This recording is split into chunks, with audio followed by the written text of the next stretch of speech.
page 66 dans la brochure, au début de la... vers la 10e ligne, Masrot shemitzvatam lachar meruach, chen bishat gemara tikun shel hapat, nous shenotnim maim ba'isa. C'est-à-dire aussi, donc on était en train de parler de toutes les choses, des interventions qu'il faut faire sur ce qui va servir à la base de notre nourriture. C'est-à-dire on a vu si elle commençait à faire dans le champ, il fallait laisser le leket, la shikra, la péa. Après il faut faire les masrot. Après il y a beaucoup de mitzvot qui vont se faire sur ce qui va pousser du minéral.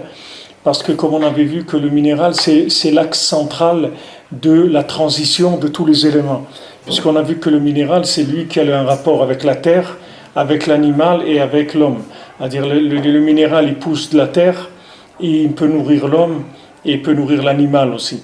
C'est le seul élément. C'est-à-dire les autres ils n'ont pas de rapport le maximum qu'ils ont de rapport c'est avec deux. Mais lui il a rapport avec les trois. Donc quand on dit rapport avec les trois, ça veut dire l'axe de transition principal. Comme on appelle dans les pays des plaques tournantes. Il y a par exemple des pays qui ont des grands aéroports parce qu'ils sont des plaques tournantes entre l'Asie et l'Europe ou des choses comme ça. C'est-à-dire que c'est d'un endroit où il y a de passage.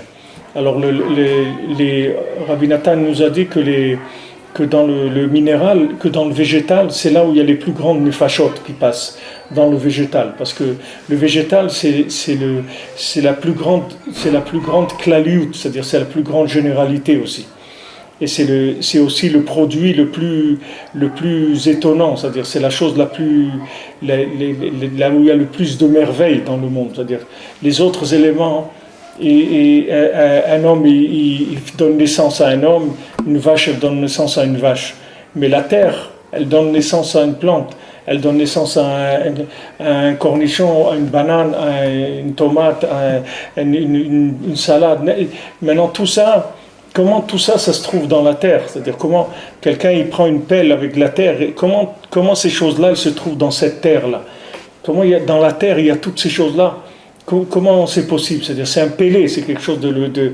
Alors c'est bien sûr là où il va y avoir le maximum de passage d'éléments spirituels. Donc c'est là où il va falloir, du moment où on dit que c'est un endroit de passage, ça veut dire c'est là où tous les bandits ils vont se trouver là, puisque c'est là où toute la richesse elle passe. Donc les bandits se trouvent en général dans les carrefours où il y a des grands passages d'argent et des choses comme ça. C'est là-bas qu'ils vont attaquer les gens. Là, c'est exactement le même principe. C'est-à-dire que maintenant, comme c'est l'endroit de passage des éléments les plus importants, c'est là où la clipa, elle va attaquer le plus la personne. Donc, ce qu'on voit dans cette Torah en général, c'est-à-dire l'élément qui ressort de cette Torah 37, qui est un élément fondamental, c'est que c'est pas possible de faire Avodat Hashem si on n'a pas commencé à travailler sur la nourriture. C'est-à-dire la nourriture, c'est l'accès à l'Avodat Hashem. On voit que le Rebbe, bien que le Rebbe il dit que le Ikar c'est Tikkun Abrit, mais on ne peut pas parler de Tikkun Abrit si quelqu'un il travaille pas sur la nourriture. S'il n'y a pas un travail qui est fait sur la nourriture, on ne peut pas parler d'alliance, de rien, parce que la personne elle est même pas elle est même pas dans la conscience encore des valeurs de la spiritualité. Elle ne sait même pas qu'elle est complètement dans un corps. De la même manière que dans la terre, quand tu vois un morceau de terre, tu ne peux pas imaginer que dans cette terre il y a une banane. Tu peux dire mais c'est pas possible. Comment dans ce pot de terre là il y a une banane? C'est pas possible. Il y a une carotte. On dit mais oui il y a une banane, il y a une carotte, il y a une pomme de terre. Tout ça c'est dans cette terre. C'est inimaginable. Tu peux pas imaginer ça. Maintenant nous on est habitués, on plante, on récolte et tout, mais c'est quelque chose d'inimaginable. De la même manière un homme il peut pas imaginer qu'il a une âme. De la même manière que tu ne peux pas imaginer comment une banane sort de la terre, tu ne peux pas imaginer que tu as une âme. C'est impossible. La seule façon que tu pourras t'imaginer, te rendre compte que tu as une âme, c'est si tu commences à travailler sur la nourriture. Tant que tu ne fais pas un travail sur la nourriture, c'est-à-dire de te retenir par rapport au désir de manger, tant que tu ne rentres pas là-dedans, tu ne peux pas imaginer que tu as une âme. Même si tu es vivant. Tu crois que la vie, c'est comme une pile que tu as dedans, ou je sais pas, n'importe quoi. Mais tu sais pas ce que c'est une âme. C'est-à-dire que tu sais pas que tu as un outil à l'intérieur, qui est un outil de communication universel, un outil de communication qui fait que l'homme, il est le point central de tous les univers. L'homme, c'est un point central par rapport à tout le monde. Tu peux pas imaginer ça. Tu peux pas imaginer que tu as ça. Parce que ça ne te viendra que le jour où tu commenceras à réaliser que tu as un corps et que tu as une âme, et que ce corps il est très très lourd, il est très dur, et il est comme de la terre par rapport à un fruit. Tu vois de la terre, comment de la terre il peut sortir un melon, une pastèque, une orange, avec un goût comme ça, avec une couleur comme ça, avec une texture comme ça. C'est inimaginable. Comment c'est possible que dans la terre il y a ça? Ben, c'est la même chose. Quand tu vas dire à quelqu'un tu as une âme, il va rigoler comme si tu regardes la terre et tu dis voilà, là-dedans il y a ça. Il y a une pomme, tu ne peux pas imaginer ça. On est habitué, mais c'est pas quelque chose qui est logique, il n'y a aucune logique là-dedans. Il n'y a vraiment aucune logique. Alors c'est pour ça que sur le pain, avant que le pain arrive sur la table, il va y avoir beaucoup de travail à faire. C'est-à-dire pourquoi? Pour que quand on mange le pain, on ne tombe pas dans le panneau encore plus qu'on est tombé jusqu'à maintenant. C'est-à-dire on a envie d'un pain qui nous libère, pas d'un pain qui nous emprisonne. Et le pain, il a les deux corottes. C'est-à-dire dans le pain, il y a les deux. Mais ce qu'il faut, c'est-à-dire l'idéal, c'est que le pain, il nourrisse un minimum le corps et un maximum l'âme. Ça, c'est l'idéal. C'est-à-dire que quand je mange du pain, que ça soit principalement pour mon âme, et que mon corps aussi, il prenne un petit peu. C'est-à-dire de quoi tenir le coup pour faire Avodat Hashem, pour faire ce qu'il a à faire dans ce monde. Mais on va voir que et Rabbi Nathan, il insiste sur ça, c'est qu'il y a beaucoup de travail pour préparer la nourriture.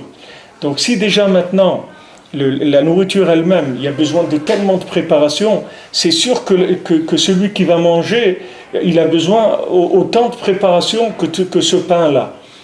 C'est-à-dire que maintenant, quand on voit tout ce qui a été fait pour que ce pain il arrive sur la table, tout ce qu'on a géré comme chose, toutes les mitzvot qui ont été faites, depuis la mitzvah du Homer, qu'on a vu que le Homer c'est la première mitzvah qui donne l'accès à la qui donne l'accès à la production. D'ailleurs, ils font tous les ans la mitzvah du Homer, bien qu'aujourd'hui c'est quelque chose qui n'est pas c'était qu'à l'époque du Bet Amikdash qu'on fait ça mamash mina Torah, mais les marchés aujourd'hui ils font. J'ai vu j'ai une petite brochure qu'on reçoit ici, et on voit les rabbanim qui vont faire la mitzvah du Homer. Vous voyez, ils ont ici le. Allez, je vous montre ici. Vous voyez qu'il est avec une petite serpillière. Voilà. Oui. Là, il a dans la main, vous voyez qu'il a une gerbe de blé, et voilà, c'est la mitzvah du Homer. Voilà. Alors avec ça donne accès après à toute la possibilité de moissonner, de consommer la nouvelle production de l'année. S'il n'y a pas le Homer, on ne peut pas toucher à la production de l'année. C'est-à-dire, il y a beaucoup de choses comme ça qui vont faire des tris jusqu'à ce que le pain il arrive sur la table. Alors maintenant, c'est sûr que quand le pain il arrive sur la table, la personne ne va pas se jeter sur le pain comme ça. C'est déjà pour préparer ce pain. C'est-à-dire, déjà, ce qui s'appelle le corps en général, il a demandé tellement de préparation. C'est sûr que l'âme, il faut aussi une élévation de l'âme pour pouvoir se mettre à manger. Sinon, c'est sûr qu'on n'a pas beaucoup de chance de pouvoir extirper de la nourriture l'énergie spirituelle. Alors après, on met de l'eau dans la pâte. Chez Karagmar, c'est-à-dire ça, c'est la finition. C'est Ashgvar, Nizdakra, Gam, Mesubin, Moursan, Varsham, Nidmeret, Shetir, Rouya, le Machaladam. Donc maintenant, ça y est, la farine, on l'a séparée de tout ce qui était la cosse du blé, toutes ces parties-là qui ne se mangent pas. C'est devenu de la farine, et maintenant, ça va devenir donc apte à devenir une nourriture humaine.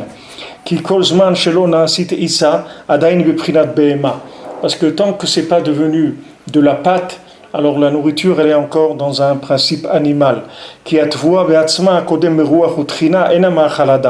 parce que la céréale elle-même, avant de faire les travaux qu'il y a à faire dessus, jusqu'à ce qu'on la rende de la farine, c'est pas une nourriture humaine. C'est une nourriture animale. Au moment où on termine, alors là on va prélever la chala. Parce que tous les cadeaux, c'est-à-dire tout ce qu'on va donner sur la nourriture, c'est de la tzedaka qui est faite pour élever l'âme. Donc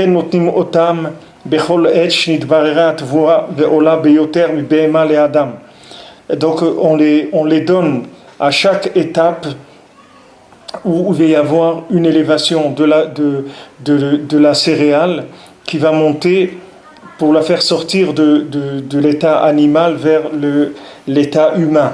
Que ça c'est l'élévation de l'âme. Donc à chaque fois, à chaque passage, c'est-à-dire à chaque fois qu'il va y avoir un passage de la production de la terre, alors il va falloir donner de la tzedaka. Et on va commencer par le terrain, par laisser le leket, la shikra et la péa. Après, une fois qu'on a fait ça, il va y avoir tous les masrot, la trouma qu'on va donner. Et il va y avoir le homer qu'on a vu. Chaque fois qu'il y a une étape, il va y avoir une tzedaka à donner à ce moment-là. Donc pourquoi ? Parce qu'à chaque fois, il y a un risque de se faire attaquer par des forces négatives, c'est-à-dire parce que le corps il s'empare de la chose. C'est-à-dire chaque fois on se trouve devant ce danger-là, que notre corps il risque de dominer la situation, et après on va encore augmenter le côté animal qu'il y a chez nous, et les gens ils ne savent pas comment s'en sortir. Il y a des gens qui veulent travailler sur leur midot, ils disent je ne sais pas pourquoi, je m'énerve, je suis comme ça, je suis coléreux, je vois le mal chez les autres, je ne supporte pas ci, je ne supporte pas là, etc. J'arrive pas à me retenir, je travaille beaucoup. Mais tout ça commence avec ça. Toute la Avodat Hashem, elle commence avec la nourriture. C'est la base de la Avodat Hashem. S'il n'y a pas ça, il n'y a rien. On peut pas commencer, Birlal. On ne peut pas commencer à ressentir quoi que ce soit de vrai. On peut ressentir des choses, mais c'est des sensations virtuelles, c'est pas des sensations véritables. La sensation véritable, elle est que quand on a libéré l'âme. Maintenant, des fois, la compréhension de la Torah, ça peut donner des vibrations, que la personne, elle vibre pour des choses, etc. Mais si on veut vivre la chose, il faut mamash que ça soit de la nourriture. D'ailleurs, la terre d'Israël, Rabbeinu dit que quand les Meraglim, les explorateurs, ils ont dit Eretz Ochelet Yoshvea, c'est une terre qui mange ses habitants. Pourquoi on emploie une expression pareille ? C'est pas très beau, c'est pas très poétique comme expression. On peut dire une terre qui parfait ses habitants, qui élève ses habitants, c'est un langage qui est un peu plus poétique, un peu plus qui mange ses habitants. On a l'impression qu'on rentre dans la bouche d'un requin ou d'un truc. La terre, elle va te manger. Attention, la terre, elle va te manger. Pourquoi on emploie ça ? Parce que les massés, tout le lien de la terre d'Israël, c'est lié avec le principe de la nourriture. Parce que c'est écrit Eretz asher lo bimiskenut tochal valechem. C'est une terre que tu ne vas pas manger du pain dans la pauvreté. C'est une terre où tu ne mangeras pas ton pain dans la pauvreté. Parce que c'est une terre de l'âme. C'est pour ça qu'elle mange l'individu. Elle mange l'individu, ça veut dire que c'est une terre qui va travailler sur l'individu comme le principe de la nourriture. Exactement la même chose. De la même manière que quelqu'un, il prend du pain et il va transformer ce pain en énergie spirituelle, en énergie physique, la terre d'Israël, elle va transformer l'individu par le fait qu'elle va l'intégrer dans ce qu'elle est. Il y a un rapport de nourriture. Alors Rabbeinu dit dans l'écouté Moran que maintenant, quand quelqu'un il est en Eretz Israël, ou quelqu'un il se rapproche du tzaddik, alors Béhémet, et Rabbeinu dit à Amazon, nitaper le nizan, c'est-à-dire la nourriture, elle se transforme en celui qui se nourrit. C'est-à-dire, par exemple, si maintenant une carotte, elle est mangée par un homme, donc cette carotte, elle va devenir de l'être humain. Elle n'est plus une carotte, c'est fini, elle a disparu de son état de carotte, elle va devenir un être humain. Alors la même chose, celui qui s'inclut dans Eretz Israël, ou qui s'inclut dans le tzaddik, en s'attachant au tzaddik, en aimant le tzaddik, alors il va devenir mamash une partie du tzaddik mamash. C'est ce que Rabbeinu l'a dit. Je veux que vous soyez des tzaddikim kamoni mamash, que vous soyez des tzaddikim comme moi, mamash comme moi. Maintenant, comment c'est possible d'être comme lui? Comment quelqu'un peut devenir comme lui? Et puis tu ne peux pas devenir comme lui par ton énergie personnelle, individuelle. Tu peux devenir comme lui par un système d'inclusion. J'ai parlé beaucoup, on en a parlé dans tout au long de cette étude-là. Je crois qu'on est à peu près à 80 et quelques heures d'études sur cette Torah 37. On a parlé de ce principe d'inclusion, mais plus on rentre dedans, plus cette notion va se préciser. C'est-à-dire comment les maasés être mangés par la terre d'Israël, être mangés par le tzaddik, être mangés par la Torah, être mangés par la tfila, être mangés par les choses. C'est-à-dire être avalé, c'est-à-dire mamash, devenir la chose elle-même. Ça n'existe pas dans le monde de l'intellect, dans le monde de la philosophie, et dans ces mondes-là, c'est une notion qui n'existe pas. Ça n'existe pas du tout. Parce que on part du fait que dans le monde, les gens ils partent du fait que chaque individu il est quelque chose, qu'il est quelque chose en tant qu'individu, qu'il a ses droits, qu'il a ses droits, etc. Mais ils partent du principe de l'ego. Mais nous, on ne part pas du principe de l'ego, parce que nous on part du principe que toute forme de vie, c'est Hachem. La vie, c'est Hachem. Donc maintenant, quand on est vivant, les maasés, c'est Hachem qui vit en nous. C'est ça la vie. Une fois que Hachem il se retire de notre corps, on meurt, c'est tout, il n'y a plus rien. Le principe de la vie, c'est la présence divine qui est en nous. Donc maintenant, cette présence divine, c'est ça ce qu'on appelle moi, notre vie. Donc maintenant, cette présence divine, c'est pas autre chose que Hachem. C'est pas autre chose, c'est Hachem lui-même. Donc maintenant, qu'est-ce qu'il faut que tu cherches? À inclure cette vie dans un niveau de vie qui soit supérieur au tien. Que ce soit dans un rave, que ce soit dans une famille, que ce soit dans un groupe de gens qui servent Hachem, que ce soit dans le tzaddik, que ce soit dans Kadosh Baruch Hu, dans la terre d'Israël. Tout ça, c'est pourquoi on agit par rapport à ces éléments-là, comme on dit, il faut s'annuler, se soumettre au tzaddik, bitoul, etc. C'est pour s'inclure dedans, parce que c'est le moyen le plus rapide, le plus efficace et le plus parfait de progression. Il n'y a pas un moyen pour progresser qui est plus grand que l'inclusion dans le niveau supérieur. Jamais tu réussiras en tant qu'ego à progresser comme qu'en te soumettant au niveau supérieur. C'est la technique la plus rapide qui existe et la plus parfaite. Il n'y a pas mieux que ça. Mais ça n'existe pas dans le monde. Parce que toute la vie chez les gens, c'est d'être individuel, c'est de réussir en tant qu'ego. Et quand tu prends cette position, tu n'as aucune chance de réussir dans ta vie. Parce que tu peux développer que la partie de toi-même. Imagine-toi maintenant quelqu'un il s'inclut dans la terre. D'accord? Maintenant, quand quelqu'un il s'inclut dans la terre, il peut devenir une banane, il peut devenir une tulipe, il peut devenir un abricot, il peut devenir une pomme, il peut devenir n'importe quoi.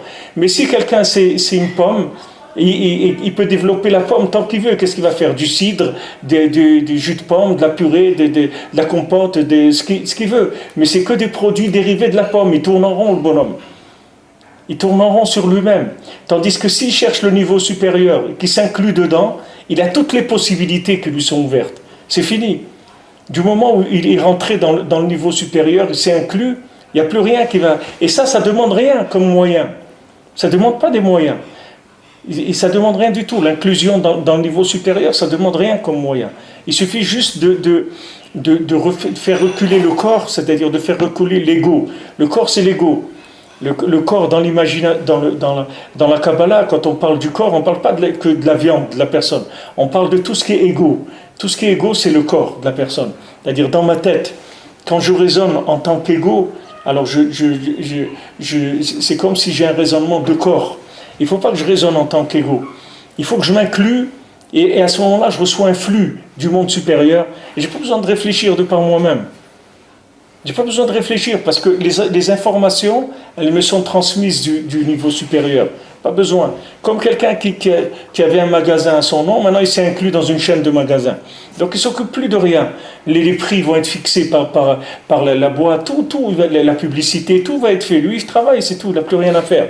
Tout lui est transmis automatiquement par la maison mère. Il n'a plus, lui, à gérer son affaire. Tandis que tout seul, il doit s'occuper de tout. Et il tourne en rond avec son petit business à lui. Parce que s'il s'inclut dans une grande entreprise, alors il va bénéficier de tout. Maintenant, spirituellement, c'est comme ça que ça fonctionne. Le système du monde, c'est comme ça qu'il fonctionne. Et Hachem, il l'a fait pour qu'il y ait une possibilité de se connecter dans les mondes supérieurs. C'est pour ça qu'il y a des notions familiales.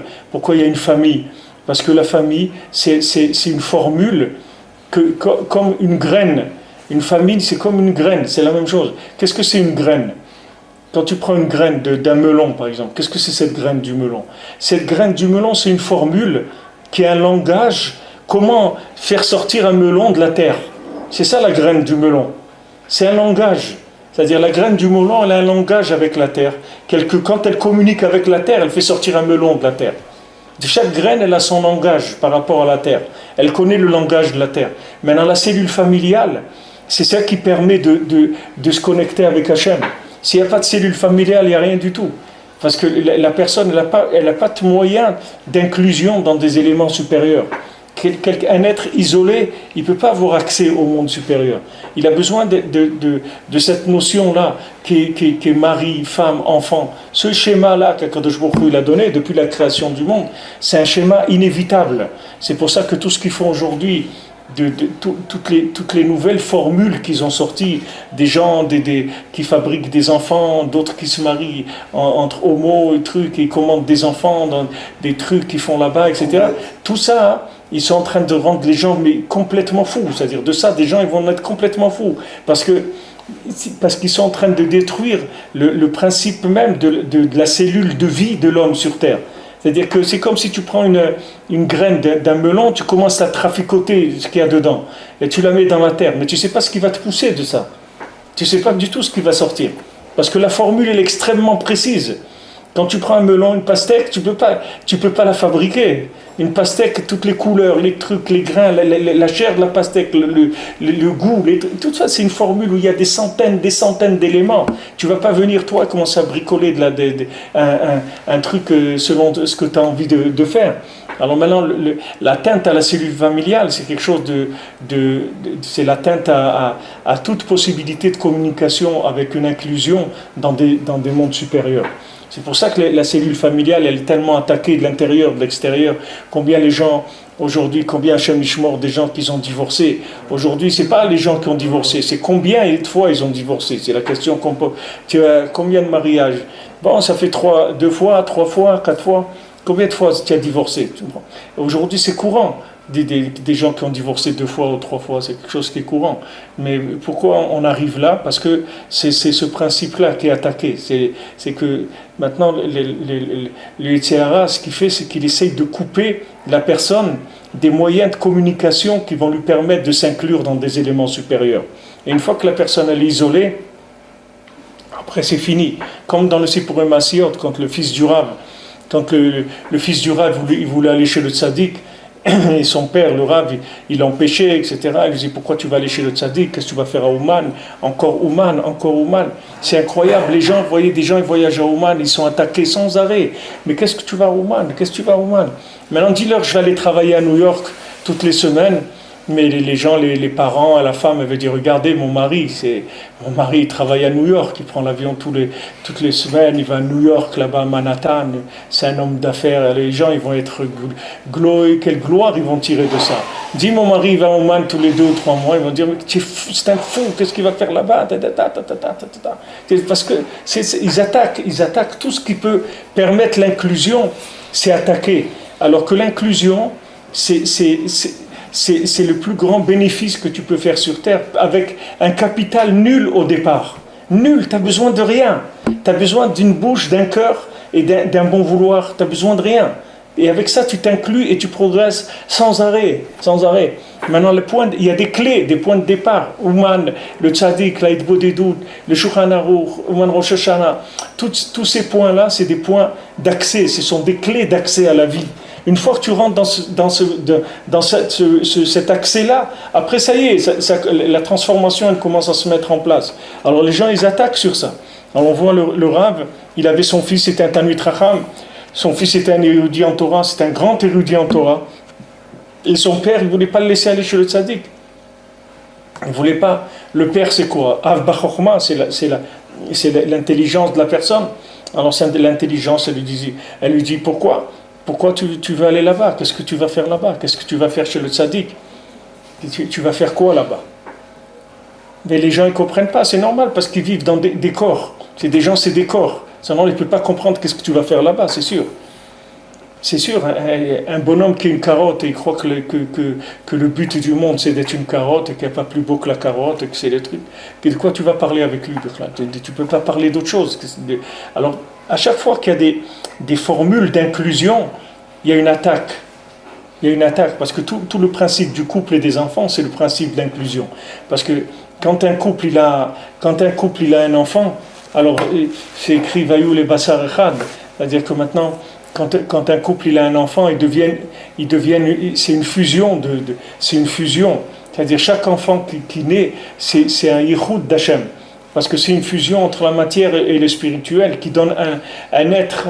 Et cet être-là, après, Bezat Hachem, il va se marier, il va grandir, lui aussi va se marier. Et c'est des fusionnements comme ça qui avancent, jusqu'à ce qu'il y ait avoir la révélation d'Hachem dans le monde. C'est-à-dire c'est des choses extraordinaires. Le couple, quand un homme et une femme, ils acceptent de vivre ensemble avec toutes leurs différences et qui cherchent chacun le langage de l'autre on fait des efforts de langage. On fait des efforts de communication. L'effort de communication, c'est d'apprendre le langage de l'autre. Donc, pour communiquer, la première chose à faire, c'est qu'il faut écouter si tu veux communiquer. Tu veux parler avec quelqu'un, tu ne sais pas qui c'est. Il faut que tu l'entendes s'il parle le japonais ou le Kurdistan, ou je ne sais pas quelle langue il parle. Maintenant, quand tu l'entends parler, après tu vas parler sa langue, il va te comprendre. Mais les gens, ils veulent imposer leur langue à l'autre. Ils croient qu'eux, ils parlent une langue et que tout le monde doit parler le même langage. Mais ce n'est pas comme ça. Des fois, il y a un mari qui veut faire plaisir à sa femme. Mais pour faire plaisir à ta femme, il faut que tu saches qu'est-ce qui lui fait plaisir à elle, pas ce qui te fait plaisir à toi. Parce que des fois, quelqu'un, il va faire plaisir à sa femme, lui dit « Ah ouais, je sais qu'est-ce qui va lui faire plaisir, je vais lui acheter un truc, une je sais pas quoi, une vaisselle, une très belle vaisselle, etc. » Mais lui, ça c'est ce qui lui fait plaisir à lui. Ou comment sa femme, ça devait lui faire plaisir pour lui. Mais il n'a pas écouté sa femme. Sa femme, elle veut qu'il lui offre un crayon à papier. Voilà, c'est ça qu'elle veut. Donc il faut qu'il parle d'abord, il faut qu'il écoute. Une fois qu'il va écouter, après il va parler. Et c'est comme ça qu'on progresse. C'est-à-dire, si on n'écoute pas, on ne peut pas avancer. Maintenant, une fois que tu écoutes l'autre, alors tu sais ce qu'il veut, alors tu sais ce qui lui fait plaisir, tu sais ce qui le dérange. Maintenant, tu vas te mettre dans son langage. Et à ce moment-là, la communication, elle commence. Et à ce moment-là, l'amour, il commence. Et à ce moment-là, on peut avoir des enfants. À ce moment-là, le monde, il avance. Mais si j'ai quelqu'un, il veut que tout le monde il parle sa langue à lui, et jamais il va avancer. Il va rester tout seul, c'est tout. Il va communiquer avec lui-même, c'est tout. Il n'y a pas avoir de possibilité de communiquer avec l'autre. Parce qu'il n'écoute pas. Il n'écoute pas. Quelqu'un qui cherche la communication, la première chose qu'il fait, c'est écouter l'autre pour savoir quelle langue il parle. Une fois que j'ai écouté l'autre, je le situe. Je vois où il est dans ça. Et ça y est, maintenant on a trouvé le langage. Ça y est, on communique. Alors les mains, c'est tout. Il y a tout. Hachem nous a tout donné. Il y a tout dans le monde, seulement il faut ouvrir les oreilles, c'est tout. Il faut écouter le monde. Le monde, il parle, tout parle. Il faut écouter. Il faut écouter qu'est-ce qui est en train de se passer. Alors, si vous voulez, ce qui est le plus attaqué dans le monde, c'est ça. C'est la cellule familiale. Et c'est pour ça que les gens aujourd'hui, ils n'ont même pas envie de se marier, Bichlal. Ils ont tellement peur de ne pas arriver à communiquer qu'ils préfèrent rester tout seuls. Il y a beaucoup de gens qui préfèrent rester tout seuls. Ils ont trop peur ils ne savent pas comment ils vont faire pour communiquer. C'est pas difficile. Pour communiquer, pour communiquer, c'est pas difficile. Il faut que tu apprennes à te taire, c'est tout. Tu te tais, tu vas voir que tu vas communiquer. Tu te tais, tu dis rien, c'est tout. Tu écoutes. Tu écoutes, tu enregistres des données. Tu rentres des données. Une fois que la base de données elle est pleine, ça y est, tu peux parler. Ça y est, tu sais exactement comment elle marche, la personne. Une fois que tu as pris tout son langage, Et il dit, il n'y a plus de problème. Après, mais les gens, ils ont peur. Ils ont peur, surtout quand ils avancent dans l'âge. Ils disent avec qui je vais tomber, et trucs et tout. Et ils croient que jamais il va y arriver. C'est ce qui fait que l'isolement et la dépression, toutes ces choses-là, toutes ces maladies qu'il y a aujourd'hui, qui sont des maladies nouvelles qui proviennent justement de la solitude des gens. C'est-à-dire parce que toute communication, c'est une inclusion. Toute communication, c'est une inclusion. Alors, il nous dit, il ne faut pas parler avec un apikoros, par exemple. Il ne faut pas parler avec quelqu'un qui ne croit pas en Dieu. Pourquoi? Parce que le fait que tu communiques avec lui, c'est-à-dire tu vas t'inclure en lui. C'est-à-dire automatiquement, en parlant avec lui, tu vas t'inclure en lui. Du moment où tu communiques, ça y est, il y a des choses qui vont passer de l'un à l'autre. Et c'est très dangereux. Alors, de là, le contraire. C'est-à-dire que quand tu parles avec Hachem, tu t'inclus dans Hachem. C'est Ruach HaKodesh complètement. Quand tu parles avec les Rebbe, tu parles avec Rabbi Nachman, tu diras, voilà, j'ai besoin de ça. Tu t'inclus dans le Rav. Et après, tu viens une partie d'Hachem, que tu es déjà. Tu es une partie d'Hachem, mais tu es une partie d'Hachem en potentiel. Tu n'es pas une partie d'Hachem encore qui est sortie. Tu es en potentiel, mais tu n'es pas sorti. Comme on a vu Rabbi Nathan, il nous a amené que Yitzhak il voulait convertir Esav. Ratsa les gaillères étaient Esav, comme ça il dit Rabbi Nathan. Maintenant, qu'est-ce que veut dire Yitzhak qui voulait convertir Esav? Mais Esav, c'est son fils. C'est le fils de Yitzhak et de Rivka. Il lui a fait la Brit Mila à l'âge de 8 jours. Il lui a fait la Bar Mitzvah. Il lui a mis les tefilines. Qu'est-ce que dire, il veut le convertir? C'est un juif. Yitzhak, c'est le premier qui est né juif dans le monde. Donc son fils, il n'y a pas plus juif que le fils de Yitzhak Avinu. Et il dit qu'il voulait le convertir. Parce que c'était un goy, Esav. C'était un goy dans sa façon de vivre. Il était un goy. Qu'est-ce qu'il fallait convertir? Il fallait convertir sa façon d'être. C'est ça la conversion. Mais la vie, elle est dans chacun, il n'y a pas de problème. L'âme, elle est dans chacun, la vie, elle est dans chacun. La présence divine, elle est dans chacun, mais elle est enfermée dans un goy. Alors aujourd'hui, il y a beaucoup de gens qui font tchouva, etc. Alors ils sont là, ils ont mis l'habit, le chapeau, les trucs et tout. Mais c'est des goïms dans leur façon d'être. Tu vois comment ils réagissent dans des situations. Tu vois que le bonhomme, c'est un goy. C'est-à-dire qu'il a une réaction qui n'a rien à voir avec la Torah, ni avec une âme, ni rien. C'est la réaction d'un corps pur. C'est ce qu'on appelle les nations. C'est-à-dire, les nations, c'est des gens qui ont créé des philosophies du corps. C'est ça ce qui s'appelle les nations. Et puisque Hachem, il a proposé la Torah à chaque nation, et chacune, elle a refusé parce qu'il y avait un élément du corps qui ne lui correspondait pas. Il dit, ah non, s'il ne faut pas voler, ça ne m'intéresse pas, s'il ne faut pas tuer, ça ne m'intéresse pas, etc. C'est-à-dire que si dans le corps, il y avait quelque chose qui gênait, ils n'ont pas voulu accepter la Torah. Donc toutes les langues du monde, ce sont des langues du corps, ce sont des langues physiques qui sont par rapport à des comportements. Tandis que la langue du Ham Israël, c'est la Lashon HaKodesh, c'est la langue d'Hachem. Ce n'est pas une langue humaine. Le Lashon HaKodesh, c'est Hachem qui l'a donné. C'est la communication avec Dieu. Ça n'a rien à voir avec les langages des gens qui vivent sur la terre. Donc tout ce qui est communication, c'est là où on va devoir s'investir le maximum. Et la communication, c'est le moyen de l'inclusion. Pour ça qu'il n'y a pas une terre au monde de communication comme la terre d'Israël. La terre d'Israël, c'est la terre de communication avec Hachem. C'est pour ça qu'il faut prier, il faut beaucoup prier en Eretz Israël, parce que c'est ça le mode de vie d'Eretz Israël. C'est la tfila, la émouna, c'est comme ça qu'on fait fonctionner la communication avec la terre pour s'inclure dedans. Alors tout ça, pourquoi je vous ai ramené ça? Parce que les maasés, on voit que tout l'homme, c'est-à-dire il fonctionne par des choses qui vont s'inclure en lui. C'est-à-dire tous les éléments autour de lui, le minéral, le végétal, l'animal, il attend l'homme pour pouvoir avoir une élévation. Alors dans la Torah, au début de la Torah 37, on a vu l'union du shochet, c'est-à-dire que quand le shochet il libère l'âme qui est dans l'animal pour la faire monter vers le parlant, et là on voit que les maasés, Rabbi Nathan nous dit que la faucille, quand elle coupe le blé, c'est exactement comme la shrita, c'est-à-dire tu es en train de couper le blé de la terre. Donc le blé maintenant il va s'élever, il va aller s'élever. Mais quand il va aller pour s'élever, il faut faire attention parce qu'il y a deux possibilités. Soit il va s'élever pour donner de l'énergie corporelle et de l'énergie de consommation encore plus forte, soit il va donner de l'énergie spirituelle et il va alimenter l'âme. Donc ce blé-là, il faut voir dans quoi il va s'inclure. Est-ce qu'il va s'inclure dans le corps ou va s'inclure dans l'âme? Principalement. C'est là où il va y avoir. Donc tout le monde, il fonctionne comme ça. Alors maintenant, de là, on comprend la méthode. Quand Rabbi Nathan nous amène, il nous dit que dans chaque étape de la production du blé, il y a de la tzedaka à donner. Donc on voit que le maasé, la tzedaka, c'est ce qui va nous permettre le plus de nous débarrasser du corps. C'est ça qui va nous permettre le plus de nous débarrasser de notre corps. Donc les maasé, c'est ce qui est le plus facile quand on va manger. Au moins, si quelqu'un n'a pas le temps d'étudier et de se préparer spirituellement, on vient donner une pièce à la tzedaka avant de se mettre à table. C'est déjà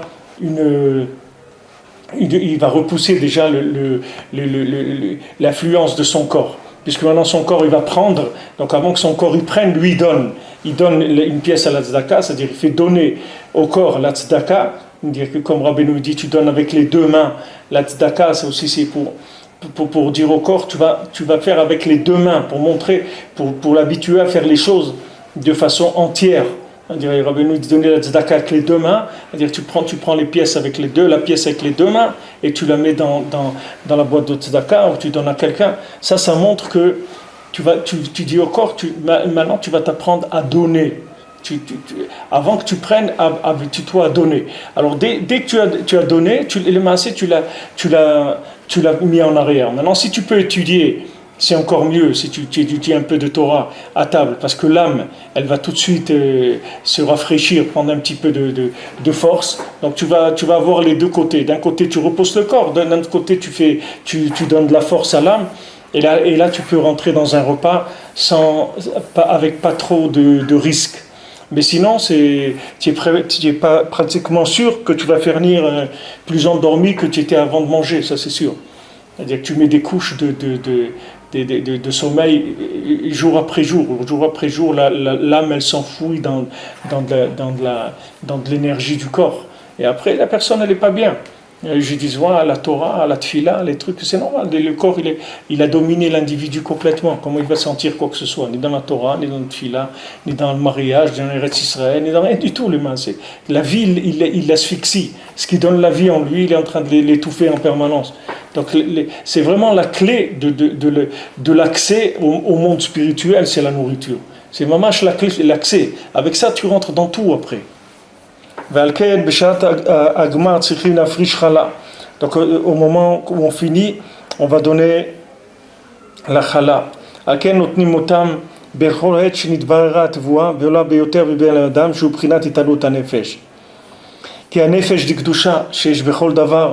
que maintenant l'âme sainte qui se trouve dans chaque chose, elle doit se purifier, se nettoyer avec plusieurs tris. Il faut qu'il y ait un tri après l'autre, comme c'est connu. Chaque fois qu'il y a un tri, c'est une élévation du corps vers l'âme. C'est un raffinement à chaque fois de l'âme. De l'animal vers l'humain. Que ça se fait par le tzedaka, que ça c'est les dons aux pauvres, ou matanot keuna ou lvia, et d'ailleurs donné aux kohanim, aux léviim.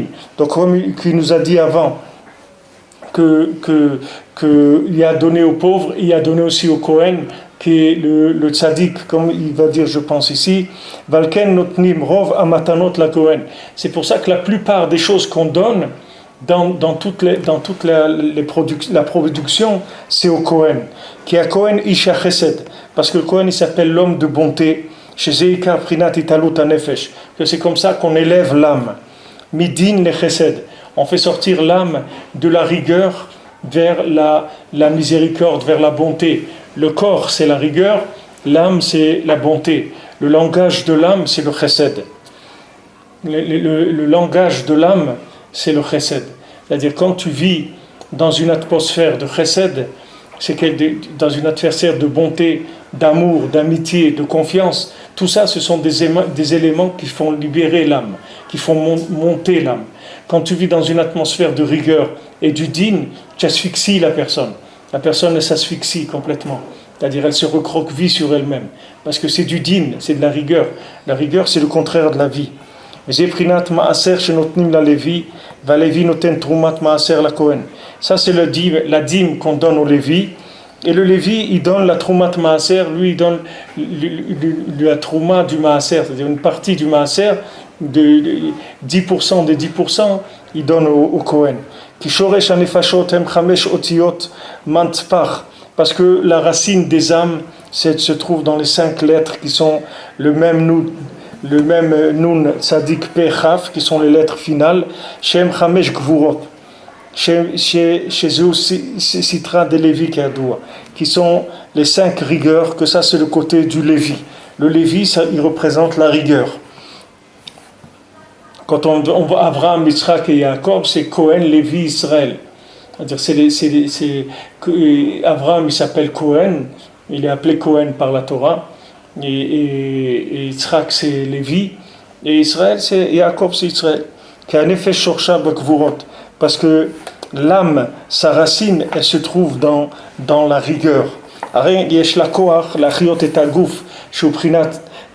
C'est pour ça qu'elle a la force de donner la vitalité au corps qui est les gvurot. Pourquoi l'âme c'est les gvurot? Parce que l'âme elle a une force, elle a une puissance, puisque l'âme elle est divine, l'âme elle n'a pas de limite, elle n'est pas limitée. L'âme elle est infinie. Donc là, elle a une puissance par rapport à ce monde-là, elle a une très grande puissance. C'est pour ça qu'elle peut donner la vitalité à tout un corps. Comment un corps comme ça, qui pèse tant de dizaines de kilos, comment il peut se lever, comment il peut bouger, comment il peut courir, comment il peut faire ce qu'il faut. Il faut une énergie très très forte à l'intérieur qui le pousse. Aval behemet, ikar shlemut hanefesh ukshagvorot nimtakim alidei chasadim kiyadoua. Mais maintenant, le ikar de la perfection de l'âme, c'est quand la rigueur elle est adoucie par la bonté. Alken hanefesh iprinat chesed legabe aguf. C'est pour ça que l'âme elle-même elle s'appelle bonté par rapport au corps. Ki hanefesh ikar kisoufa la'alot lemala liot nichlal beshoresh shorsha elyon shu iprinat chesed. Parce que l'âme, tout son désir, c'est de monter vers le haut, de s'inclure dans la racine de sa racine supérieure, qui est la bonté. Qui shoresh hakol ou chesed. Parce que la racine de tout, c'est le chesed. Même si l'âme elle a un côté rigoureux, c'est-à-dire elle a une force qui la rend rigoureuse, comme Yitzhak, mais comme la Torah le dit, et les toldot Yitzhak ben Avraham au lieu d'être Yitzhak. C'est-à-dire qu'il faut savoir, quand tu vois Yitzhak qui est la rigueur, sache qu'il a été enfanté par Avraham. C'est-à-dire il vient du chesed. C'est juste maintenant une façon de se manifester dans le monde qui va venir sous la forme de la rigueur. Mais derrière ça, c'est que du chesed. Parce que la racine de toute chose, c'est la bonté par laquelle le monde a été créé. Comme on s'est écrit, Hachem il a construit un monde de bonté.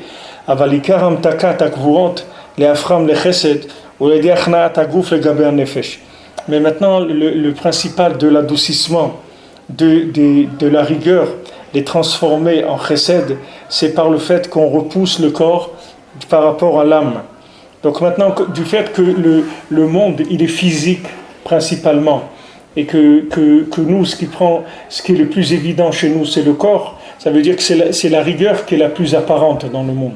Et le chesed, il est caché derrière cette rigueur-là. Alors maintenant, quand on veut révéler que le monde, c'est un monde de chesed, alors on va repousser le corps pour faire sortir l'âme. Donc aussi, c'est un encouragement par rapport aussi à la tzedaka, puisque maintenant, quand on va donner la tzedaka, que c'est un acte de chesed, ça va nous libérer automatiquement du corps. On montre au corps que c'est pas lui le patron, que le patron c'est l'âme. Et l'âme, elle veut donner, elle veut pas prendre. Et le corps, c'est lui qui veut prendre. Donc à chaque fois qu'on donne la tzedaka, les massés, on rentre de ce principe-là de transformer les gvurot en chassadim. Valken notni matanot la Lévi. C'est pour ça on donne des dons au Lévi, shu shoresh hanefashot, parce que le Lévi c'est la racine des âmes, veonotet mehem la Kohen. Et lui, il donne de ce qu'on lui a donné, il donne au Kohen, Isha Chesed, qui est l'homme de bonté, va des inimtakim adinim beshorsham. Et ça va adoucir la rigueur dans sa racine. Va des yeshkoach la nefesh, les talot el aguf. Et ça donne la possibilité à l'âme de dominer le corps. On voit aussi on voit ça, on a vu dans la paracha que Akadosh Baruch Hu, il a acquis les Lévi'im. Il a acquis les Lévi'im, il a dit les Lévi'im ils sont à moi. Hachem il dit les Lévi'im ils sont à moi. Pourquoi ils sont à moi? Parce que les Lévi'im, ils ont remplacé les premiers-nés du Ham Israël. Les premiers-nés du Ham Israël, Hachem, il les a acquis par le fait qu'il a tué tous les premiers-nés d'Égypte et il a laissé vivants tous les premiers-nés du Ham Israël. Donc le fait qu'il les a épargnés, ça fait que les premiers-nés d'Israël, ils sont devenus mamash kadosh. C'est-à-dire qu'ils ne pouvaient plus avoir de rapport avec la matière, ils devaient être que dans la Gdusha.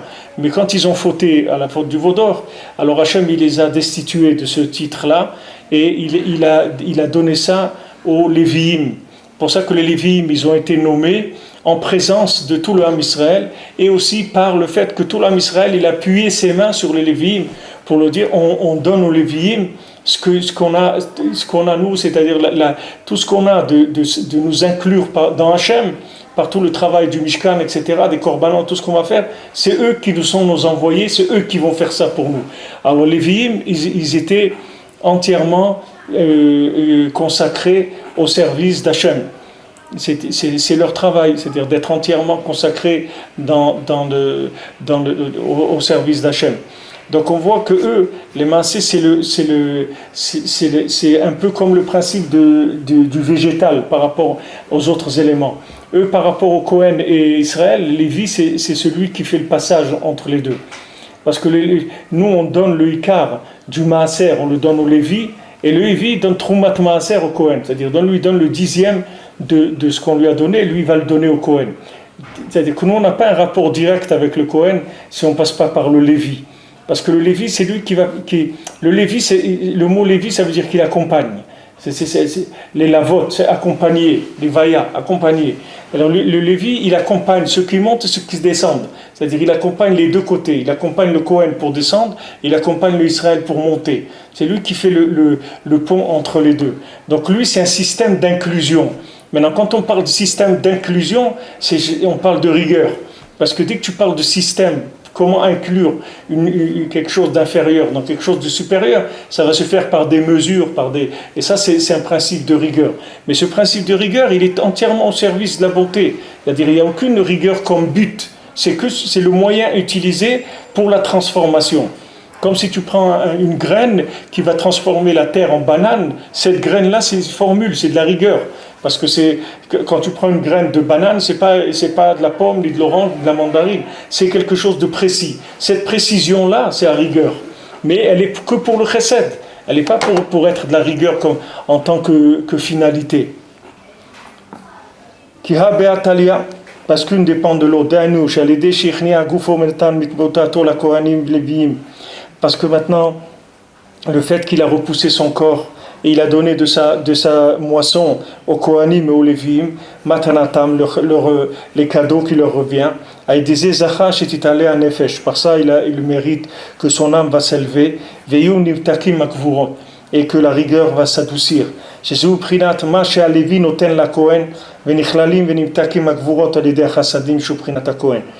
pour ça que le Lévi, c'est lui qui donne au Kohen, et comme ça s'inclut et s'adoucit les rigueurs par la bonté. Shua Kohen, qui est le Kohen. Vechen al yedei amtakat hagvurot zocher achar kach shetitale vetitgaber hanefesh beyoter al haguf. Donc après, par l'adoucissement de la rigueur, il va mériter que va s'élever, va se renforcer l'âme encore plus sur le corps, les vatlo, les gamre, les gabé hanefesh, pour l'annuler complètement par rapport à l'âme. Valken ikarit gabrut hanefesh al haguf ou al yedei tzedaka. Donc voilà, Rabbi Nathan il conclut, il dit que le ikar de comment on va faire dominer l'âme sur le corps, c'est par la tzedaka. C'est pour ça qu'on n'a pas le droit de commencer à récolter si on n'a pas donné d'abord le homer, si on n'a pas coupé le homer, chez mitzvah, que c'est la mitzvah du homer. Qui ikar aliyat hanefesh mi behema le adam, et à l'idée à homer c'est horrible. Parce qu'on a vu que comment on fait monter l'âme depuis son état animal jusqu'à l'humain, c'est par Omer, c'est horrible, par la mesure qu'on donne d'orge. Valken a l'idée que Omer zochim le kadesh et taksira. Donc quand on moissonne le Omer, par ça on sanctifie la ksira, c'est-à-dire la moisson chez la tvoa, dire le fait qu'on va couper la moisson. Shetiye ksira b'gdusha, que maintenant la moisson elle se fasse dans la sainteté, beprinat aliyat hanefesh, dans l'élévation de l'âme. Valken asur liktor kodem laze. C'est pour ça qu'on ne peut pas commencer à couper, à moissonner tant qu'on n'a pas fait le Homer. Kiktirat atvoua chez l'Israël, c'est j'étais bigdusha gdola. Parce que quand le homme Israël il va moissonner des céréales, de la nourriture, il faut que ça se fasse dans une grande sainteté. Prinat aliyat anefesh, c'est-à-dire de faire élever l'âme. C'est-à-dire ça, on le fait par le Homer Seorim. Donc Rabbi Nathan, il donne le schéma général, c'est-à-dire que à toutes les étapes, ça va être comme ça. C'est pour ça que Rabbeinu dit que la tzedaka, les maaseh, ça ouvre toutes les portes. C'est-à-dire chaque fois qu'on a besoin de rentrer dans quelque chose, il faut rentrer avec la tzedaka d'abord. Parce que la tzedaka, elle va mettre tout de suite en place les éléments. Elle va faire reculer le corps. C'est-à-dire que quelqu'un, par exemple, il va étudier ou n'importe quoi, il y a toujours, le corps, il vient toujours embêter. Comment il va embêter? Il va essayer de lui faire récupérer son étude pour de l'orgueil, pour des choses, etc., pour qu'il soit intelligent, des choses comme ça. Ça, c'est le corps, ça, des appels du corps, toutes ces choses-là. Comment il va se débarrasser de ça? Par la tzedaka. C'est-à-dire le fait que maintenant il donne la tzedaka, il repousse ces pensées-là, cette approche-là. C'est une lutte permanente, c'est-à-dire que sans arrêt, on est dans cette lutte-là. C'est-à-dire à chaque fois qu'on va faire quelque chose de bien, on est entre les deux. C'est pas parce que c'est quelque chose de bien que ça fait que de l'âme. C'est pas vrai. C'est-à-dire qu'on va faire quelque chose de bien, ce bien-là, il peut être récupéré complètement par le corps. C'est pour ça qu'on a besoin tout le temps de travailler. Alors la tzedaka ici qu'on voit, c'est mamash de donner des matanot au tzaddik, c'est le Kohen, c'est-à-dire tout ce qui est fait pratiquement et concrètement pour faire connaître la Torah du tzaddik dans le monde. Ça, c'est de la tzedaka du Kohen, parce que c'est le chesed. Combien de gens ils te disent merci, vous m'avez sorti, vous m'avez ouvert les yeux, j'ai trouvé la vie, j'ai tout ça. Les gens, les pauvres, les gens ils savent même pas, les pauvres. Les gens ils sont perdus. Ils savent même pas qu'est-ce que c'est la vie. Ils savent pas qu'ils ont une âme. Ils se rendent pas compte, les gens. Il y a personne qui leur a dit, parce que il y a personne qui a intérêt à leur dire ça. La société elle a pas du tout intérêt à te dire que tu as une âme.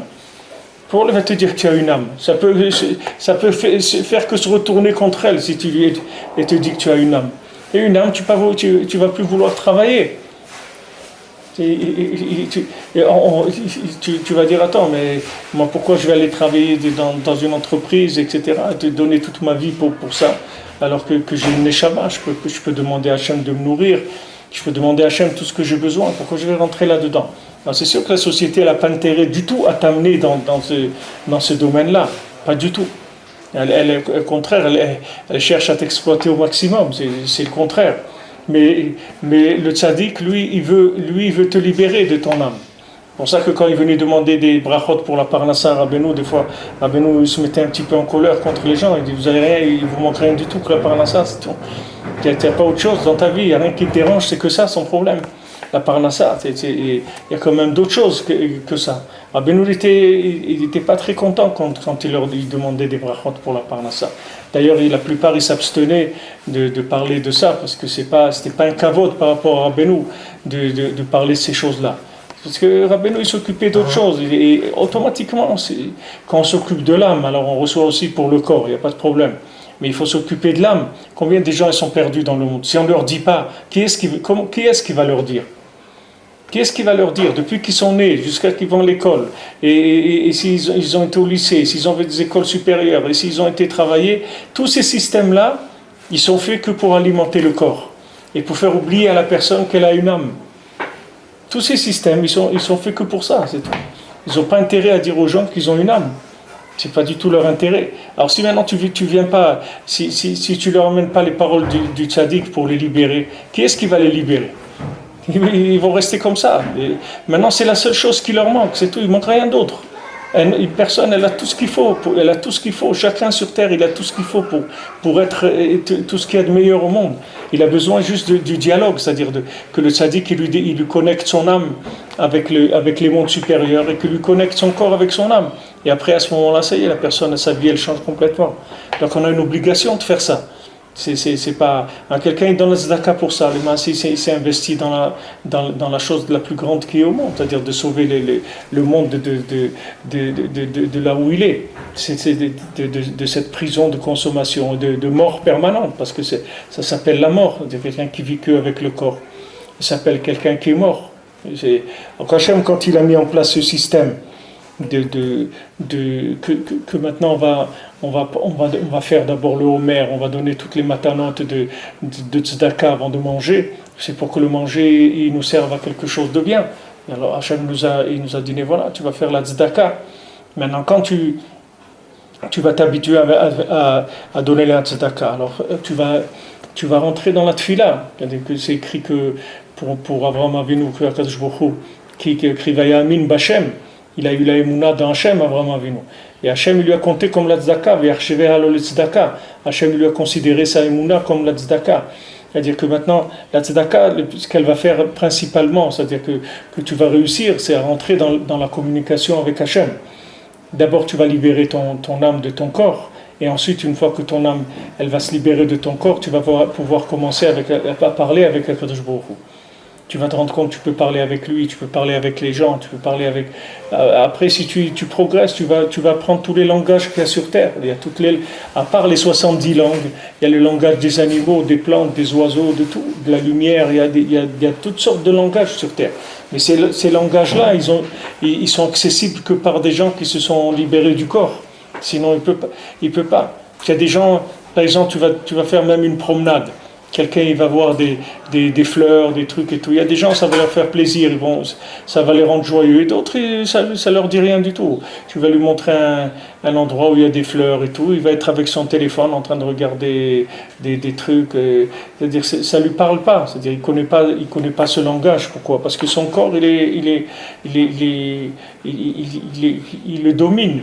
Et tous les outils qu'on nous donne, c'est rien que pour nous rendre esclaves de notre corps, hein, c'est tout, c'est pas pour autre chose. Il ne faut pas croire que ceux qui ont fait les iPhones et tout, c'est pour nous mettre en contact avec le Olam Haba. Hein. C'est pas du tout ça, c'est pas pour ça qu'ils ont fait les iPhones. C'est pour nous enfermer dans un corps, c'est pas pour autre chose. Et tout ce qu'on croit qui est de la communication et tout, c'est pas de la Hachem, on arrive à travers ça. Mais ça parce qu'on déjoue le système. C'est-à-dire qu'il y a toujours dans un système le contraire du système. Comme dit, là où il y a du mensonge, il y a de la vérité.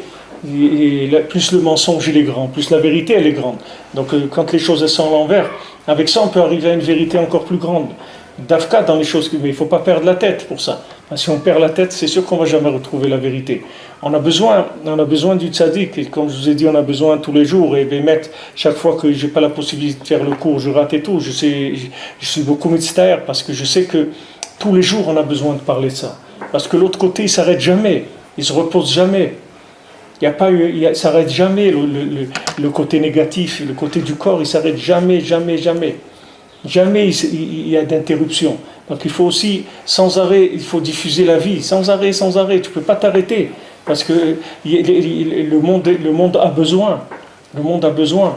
Et même si les gens ils n'ont pas écouté directement, le fait que ces paroles, elles sortent dans le monde, elles vont enfanter. Les paroles elles-mêmes, dans l'air, elles vont enfanter des choses. Elles vont arriver chez quelqu'un qui se trouve là, qui se trouve là-bas, il ne sait même pas pourquoi, il y a quelque chose qui lui parle, et il va commencer un petit peu, son âme, elle va être touchée par une parole, et après ça y est, il déclenche chez lui un changement. Donc on a une obligation de faire ça. Ça c'est le plus grand chesed qu'on peut faire. Il n'y a pas un plus grand chesed que tu peux faire à quelqu'un que de le libérer de la prison de son corps. Il n'y a pas plus grand chesed que ça. Tu ne peux pas trouver une meilleure bonté dans le monde que ça. Alors dans le Beth Amikdash, ça se passait entre le Kohen Israël et le Lévi au milieu qui faisait ce passage-là. C'est pour ça le Ikar on donne au Lévi et le Lévi après il donne au Kohen. Et c'est comme ça qu'on peut faire circuler les éléments de spiritualité qui sont le chesed des mondes supérieurs vers les mondes inférieurs. Et c'est comme ça qu'on s'inclut aussi. C'est comme ça qu'on peut s'inclure. On ne peut s'inclure que si on reçoit des appels d'en haut. Tu ne peux pas t'inclure avec ta tête. Tu peux t'inclure que si tu sens un souffle. C'est la seule chose qui va déclencher une inclusion dans un niveau supérieur. Si tu peux réfléchir autant que tu veux, jamais tu pourras t'inclure. Parce que ton intellect, il n'est pas fait pour être inclus. Il ne connaît pas le principe de l'inclusion. C'est que l'âme qui connaît le principe de l'inclusion.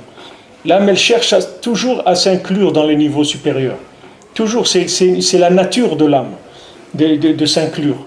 Et c'est la méthode la plus extraordinaire qui existe. Et uniquement quelqu'un, déjà, même si toute sa vie, il a connu que cette chose-là, ça suffit d'être venu dans le monde, rien que pour apprendre ça. Parce qu'avec ça, tu peux arriver à tout. Il n'y a rien qui va t'arrêter. Il n'y a rien qui peut t'arrêter. Parce que là où tu vas être, tu vas toujours trouver quelque chose pour t'inclure. Toujours tu trouveras. Parce que tu as une cœur. Rabbeinu l'a dit, tu as un cœur, tu as une bouche. Avec ça, tu peux tout faire. Tu as tout avec toi. Ça, on ne peut pas te l'enlever. Même si quelqu'un il est là où il est, ça, on ne peut jamais t'enlever ton cœur et ta bouche. Jamais. On peut t'impressionner par tout ce qui est autour, tout ce que tu veux, mais ça, jamais on peut te l'enlever. On ne peut pas te le prendre. On peut t'emprisonner dans de la consommation, dans des trucs et tout, mais ton cœur et ta bouche, on ne peut pas te les enlever. Il suffit que tu te rappelles que tu as un outil de communication, tu le mets en marche, et ça y est, tu t'inclus.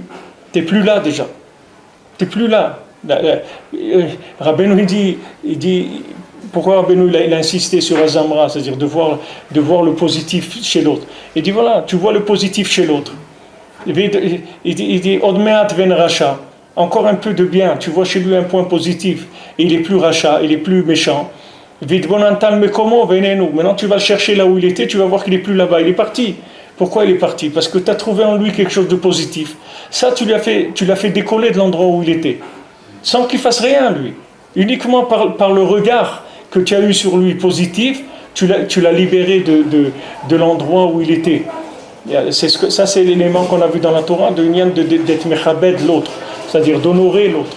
De l'honorer, de lui dire qu'il est bien, qu'il a une valeur, d'avoir une attitude avec lui de considération, etc. Ça fait que son âme, elle se met en marche. Les gens qui ont toujours été méprisés dans leur vie, c'est des corps. C'est pour ça qu'après ils deviennent agressifs, méchants, ils peuvent faire beaucoup de bêtises, beaucoup de dégâts dans le monde. Parce que du moment où on les a considérés comme des corps, après ils deviennent des bêtes sauvages. Ils sont très très excités, très en colère, très révoltés contre le monde. Alors que si tu l'honores, la personne elle s'élève tout de suite. C'est pas sa viande que tu honores. C'est que tu honores, il y a un moteur en lui qui s'appelle la vie, qui s'appelle Hachem. C'est ça que tu honores. Et quand tu honores Hachem qui est en lui, tu le libères. C'est pour ça aussi que le Lachon Hara c'est très grave. Parce que tu le noies dans son corps. Tu lui dis que c'est qu'un corps le bonhomme. C'est-à-dire qu'il est que négatif, alors que c'est pas vrai. Et les massés, quand tu fais Lachon Hara, Békar, le Lachon Hara, tu fais sur Hachem. C'est pas sur lui. Qu'est-ce que tu parles du mal de quoi? Si tu es invité chez un roi, tu visites la salle à manger, tu vas dire ce tableau il est pas beau. Tu peux pas dire ça. Et il peut te couper la tête si tu dis ça. Qu'est-ce que tu rends? Tu es un roi, tu es invité, tu vas dire ouh, tout est beau, tout est formidable, même si tu n'aimes pas. Tu vas dire formidable, c'est beau, c'est magnifique, quel truc, etc. Parce que tu es chez un roi, c'est la même chose. Tout ce que tu vois autour de toi, il faut que tu dises c'est beau, c'est le monde d'Hachem, c'est lui l'artiste. En tsayar kelokenu, il n'y a pas un dessinateur comme Hachem. Hachem, c'est l'artiste du monde, c'est tout ce que tu vois, c'est lui qui l'a dessiné, c'est lui l'architecte du monde, c'est lui qui a fait le monde. Tu ne vas pas venir lui dire que c'est pas beau. Tu n'as pas le droit de faire ça. Alors dès que tu dis que c'est beau, tu viens chercher la personne à l'endroit où elle était, elle n'est plus là, elle est partie. Il dit mais où il est? Il est parti. Où il est parti? Il n'est plus là, il est monté, c'est tout. Comme on dit, il est monté en Israël. Où il est? Il est parti, il est monté. Comme je vous ai dit, il a dit je suis Charlie, je suis ça, l'autre a dit je suis parti. Je ne suis plus là. Bien sûr, au lieu de dire je suis Charlie, les gens veulent qu'il s'inclue dans Charlie. Pourquoi je m'inclure dans Charlie? Je ne veux pas m'inclure dans Charlie, moi. Moi, je suis parti, c'est tout. Je me suis inclus dans Eretz Israël. Pourquoi je vais m'inclure dans Charlie? J'ai rien à voir avec Charlie. Les gens, tu vois, les gens ils voient des trucs, ils veulent rentrer dedans. Ils disent, je suis Charlie. Je dis, tu n'es plus un de Charlie, tu n'es pas Charlie. Tu es parti, c'est tout. Tu es monté. C'est ça le résultat. On t'a dit, t'es pas bien, t'es méchant, tes trucs et tout. Je vais pas rester avec des gens comme ça. Après, ils vont me rendre méchant vraiment. Alors, je m'en vais. Parce qu'ils vont m'influencer, ils vont faire croire que je suis méchant après. À la fin, je vais finir par y croire. À force qu'ils me le répètent toute la journée, je vais croire que... Alors, je veux pas des fréquentations comme ça. Je m'en vais. Je vais dans un endroit où les gens me disent que je suis bien. Je ne veux pas rester avec des gens qui me disent que je suis méchant. Je veux quitter ces endroits, m'inclure dans quelque chose qui est positif. Alors c'est une méthode, c'est-à-dire que dans cette Torah, Rabbeinu, il donne plusieurs méthodes pour sortir de l'emprise du corps. plusieurs méthodes, c'est-à-dire il y a plusieurs éléments ensemble. On verra après, Bezrat Hashem, quand on va finir l'étude et on va reprendre la Torah dans le texte, c'est-à-dire la Torah 37, comme on fait toujours. Là, on a presque fini le côté à la fois. Quand on va reprendre la Torah 37, alors avec tout ce qu'on a vu, Bezrat Hashem, vous allez voir que les éléments ils vont s'imbriquer les uns dans les autres. Bezrat Hashem,